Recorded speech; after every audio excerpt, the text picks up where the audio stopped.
அருள்மிகு சுப்பிரமணிய சுவாமி திருக்கோவில் திருத்தணி முருகனின் 5ஆம் படை வீடு. முருகப்பெருமான் சூரனை வதம் செய்த பிறகு சினம் தணிந்து வள்ளி தெய்வானையுடன் சார்ந்த சொரூபமாக வந்து அமர்ந்த இடம் தான் திருத்தணி. சினம் தணிந்த இடம் என்பதால் திருத்தணிகை என இந்த தலம் அழைக்கப்படுகிறது. பிறகு அதுவே மருவி திருத்தணி என்றாகியது. இது முருகனின் அறுபடை வீடுகளில் 5ஆம் படை வீடாக திகழ்கிறது. மிக பழமையான முருகன் கோவில் இது தான் என சொல்லப்படுகிறது. மற்ற கோவில்களில் இருப்பது போல் இங்குள்ள முருகன் சிலையில் வேல் இருப்பது இல்லை. அலங்காரம் செய்யும் போது மட்டும் வேல் சாற்றப்படுகிறது. சக்தி ஹஸ்தம் எனப்படும் வஜ்ரவேலுடனேயே முருகன் காட்சி தருகிறார். முருகன் கோபம் தணிந்து காட்சி தரும் தலம் என்பதால் முருகன் கையில் வேல் கிடையாது. முருகப்பெருமான் சூரனை வதம் செய்த பிறகு சினம் தணிந்து வள்ளி தெய்வானையுடன் சார்ந்த சொரூபமாக வந்து அமர்ந்த இடம் தான் திருத்தணி. சினம் தணிந்த இடம் என்பதால் திருத்தணிகை என இந்த தலம் அழைக்கப்படுகிறது. பிறகு அதுவே மருவி திருத்தணி என்றாகியது. இது முருகனின் அறுபடை வீடுகளில் 5ஆம் படை வீடாக திகழ்கிறது.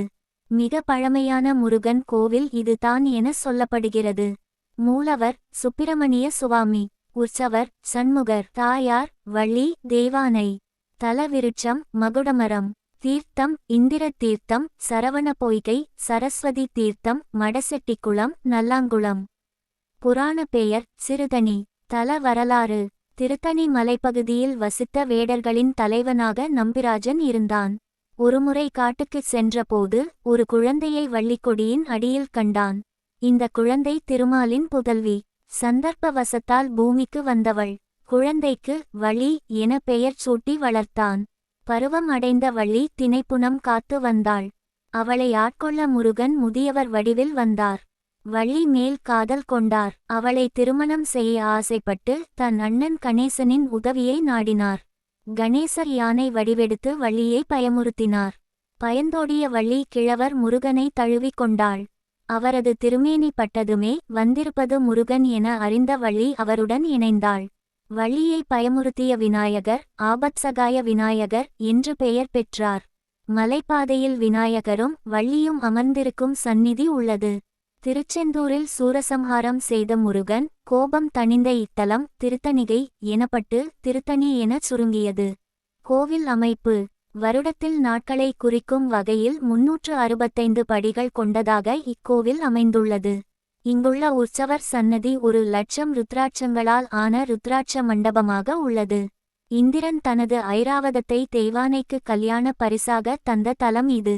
இங்குள்ள மூலஸ்தானத்திற்கு முன் மயிலுக்கு பதிலாக யானை உள்ளது.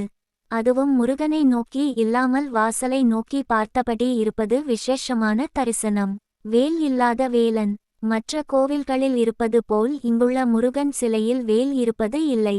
அலங்காரம் செய்யும் போது மட்டும் வேல் சாற்றப்படுகிறது. சக்தி ஹஸ்தம் எனப்படும் வஜ்ரவேலுடனேயே முருகன் காட்சி தருகிறார். முருகன் கோபம் தணிந்து காட்சி தரும் தலம் என்பதால் முருகன் கையில் வேல் கிடையாது. மூலவர் நெஞ்சில் பள்ளம். சூரனோடு போரிட்ட பிறகு இங்கு வந்ததால் போரிட்டதன் அடையாளமாக இத்தலத்து மூலவரின் நெஞ்சில் பள்ளிம் துவாரம் இப்போதும் உள்ளது.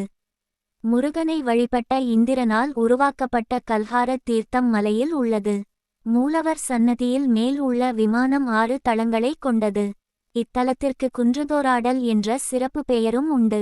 புஷ்பாஞ்சலி. முருகன் திருச்செந்தூரில் அசுரர்களுடன் போரிட்டு வென்றதன் அடிப்படையில் கந்தஷ்டியின் போது சூரசம்ஹாரம் மற்ற தலங்களில் நடக்கும். ஆனால் இந்த கோவிலில் மட்டும் சூரசம்ஹாரம் நடப்பது இல்லை.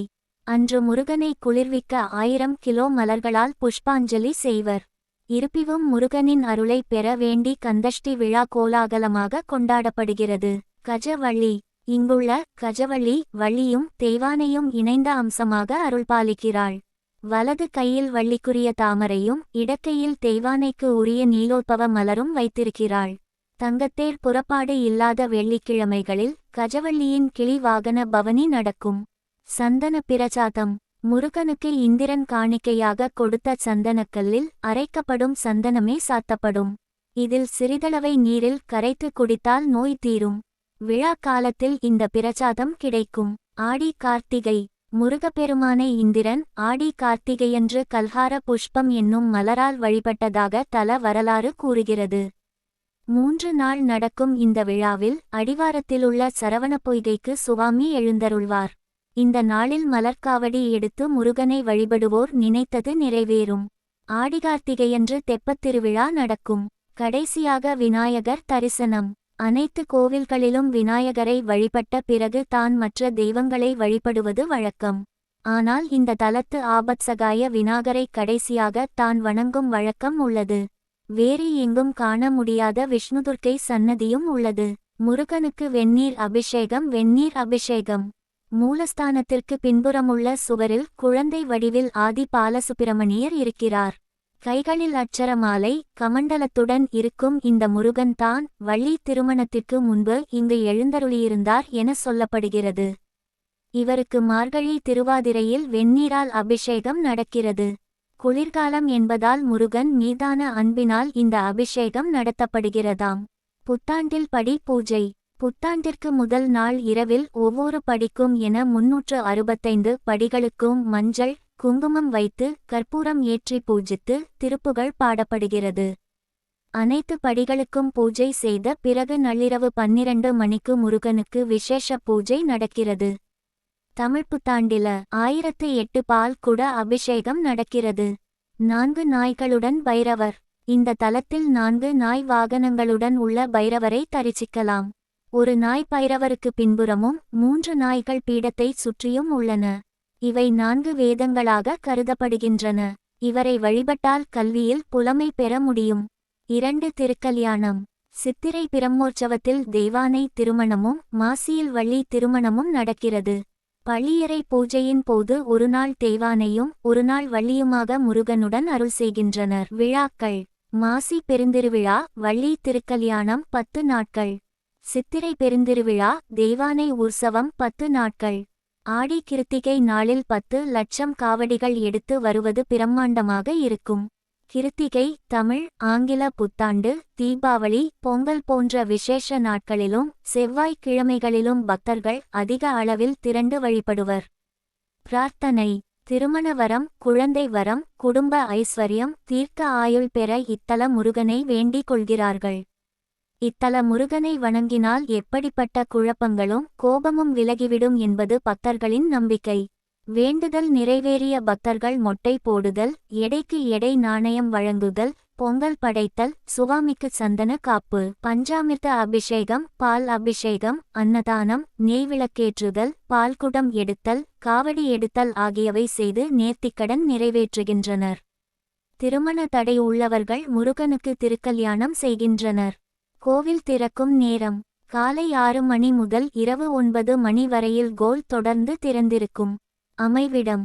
அரக்கோணத்தில் இருந்து 18 கிலோமீட்டர் தூரத்திலும் சென்னைக்கு வடமேற்கே 84 கிலோமீட்டர் தூரத்திலும் இருக்கிறது.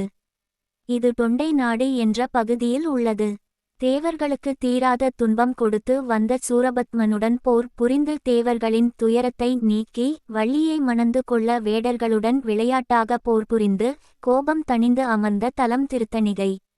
தேவர்கள் பயம் நீங்கிய இடம். திருத்தணி முருகன் கோவில் ஆடி கிருத்திகை திருவிழா 2025 எப்போது?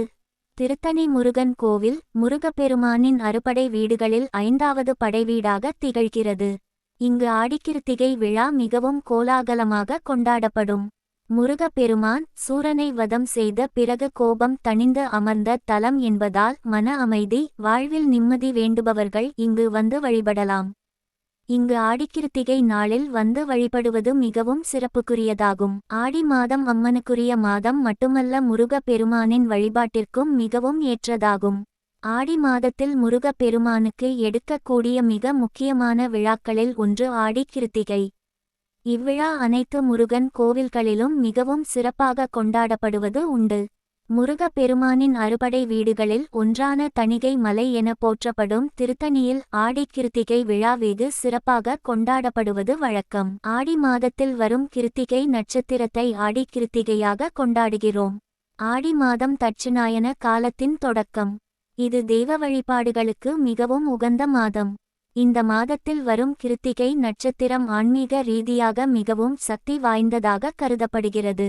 வருடத்திற்கு 3 கிருத்திகை தினங்கள் முக்கியத்துவம் பெறுகின்றன: தை கிருத்திகை, கார்த்திகை கிருத்திகை மற்றும் ஆடி கிருத்திகை.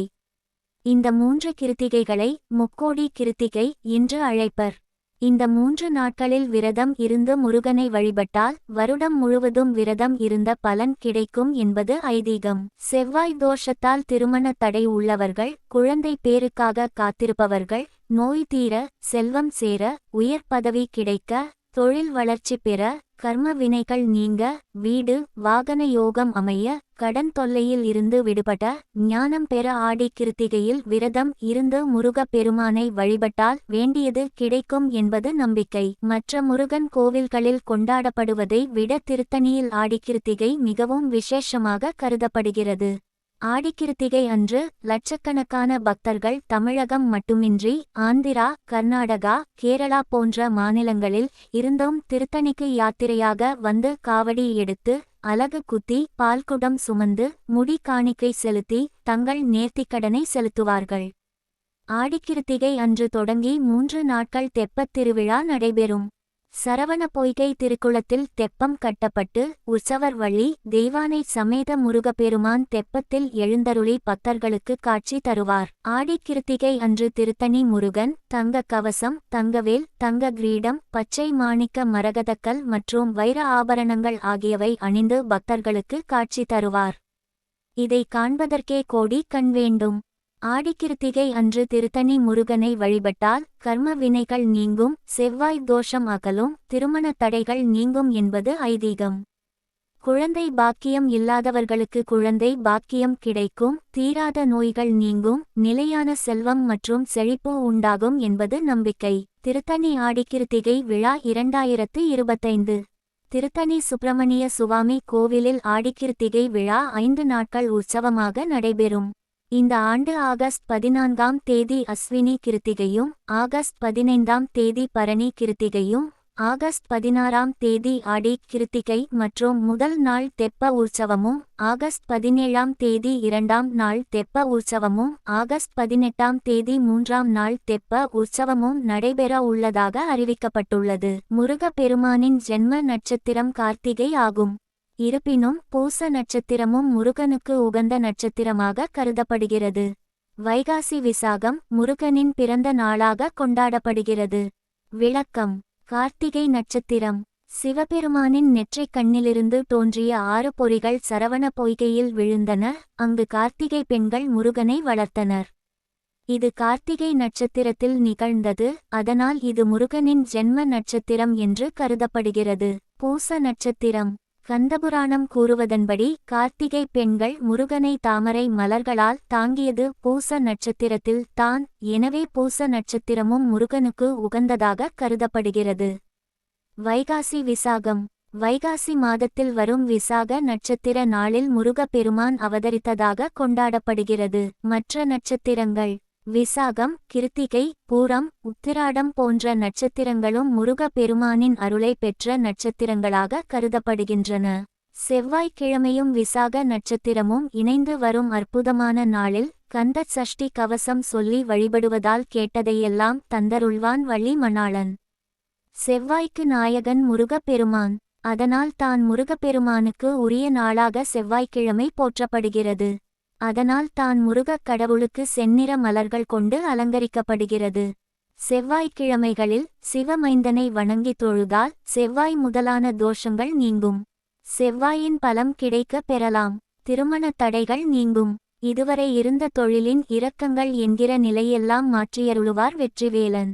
இழந்த பதவியையும் புகழையும் பொருளையும் தந்தருள்வார். வீடு மனை யோகம் தரும் பூமிகாரகனாக திகழும் செவ்வாய் பகவானை செவ்வாய்க்கிழமையில் செவ்வாய்க்கு அதிபதியான முருகப்பெருமானை வணங்கினால் போதும். வீடு மனை யோகமெல்லாம் நிச்சயம் கிடைக்க பெறலாம். இதேபோல் முருகப்பெருமானுக்கு உரிய நட்சத்திரங்கள் என்று சில நட்சத்திரங்கள் உள்ளன. பூச நட்சத்திரம், உத்திர நட்சத்திரம், கார்த்திகை நட்சத்திரம் போல் விசாக நட்சத்திரமும் விசேஷமானது. வைகாசி விசாகம் மகத்துவம் வாய்ந்தது. அதே சமயம் ஒவ்வொரு மாதத்திலும் வருகிற விசாக நட்சத்திரமும் விசேஷமானது. செவ்வாய்க்கிழமையும் விசாக நட்சத்திரமும் இணைந்த நன்னாளில் முருக வழிபாடு செய்யுங்கள். கந்தஷ்டி கவசம் பாராயணம் செய்யுங்கள். காலையும் மாலையும் விளக்கேற்றி வழிபட்டால் வேதனைகளையெல்லாம் தீர்ப்பான் ஞானவேலன்.